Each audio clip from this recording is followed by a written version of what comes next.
ક્યારેક ક્યારેક કેવું થાય કે તમે ગમે એવી સારી સર્વિસ આપતા હો કે ગમે એવું સારી રીતે રિપેર કરીને દેતા હો ને ગમે એટલે ઇમરજન્સીમાં રિપેર કરીને દેતા હો, પણ કસ્ટમરને નો રિપેર કરાવવું હોય ને ભૂલથી કરાવવા આપી દીધું હોય ને પણ પછી એને ન જોતું હોય ને રિપેરિંગ અને પેમેન્ટ ન કરવું હોય ને તો એ કેવા બહાના કાઢે એ હું તમને દેખાડું.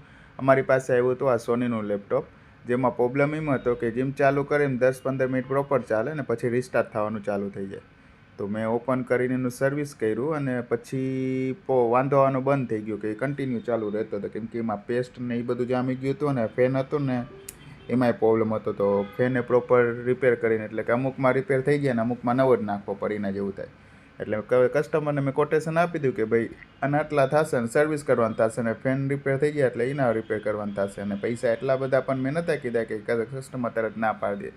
કસ્ટમરે હસતા મોઢે કહી દીધું કે આ વાંધો નહીં, રિપેર કરી નાખો ને હું લઈ જઈશ કાલે. પછી 2 દિવસથી આ ટેસ્ટિંગ ઓકે કરેલું પ્રોપર ચાલુ થઈ ગયું. પછી કસ્ટમરે કોલ કર્યો પાછો મને કે હવે અમારે રિપેર નથી કરાવવું, અમારે લેપટોપ જોતું જ નથી એટલે રિપેર ન કરાવતા, જેવું હતું એમ કન્ડિશનમાં આપી દો. મેં કીધું એમ તો પોસિબલ નથી, પણ એમ કરો તમે લેપટોપ લઈ જાઓ, પૈસા ના દેતા, પણ હવે તમારે ન કરાવો ને તો પહેલાં કહી દેજો, કોટેશન પાસ થઈ જાય ને પછી તમે કહો ને એટલે અમારે પછી આમાં મજૂરીના ભેગા ન થાય. કસ્ટમર કે આ વાંધો નહીં. મેં કીધું કાંઈ વાંધો નહીં, હાલો ને લઈ જાજો લેપટોપ. આવી રીતે આજનો દિવસ અમારો ખોટો થયો. Bye bye.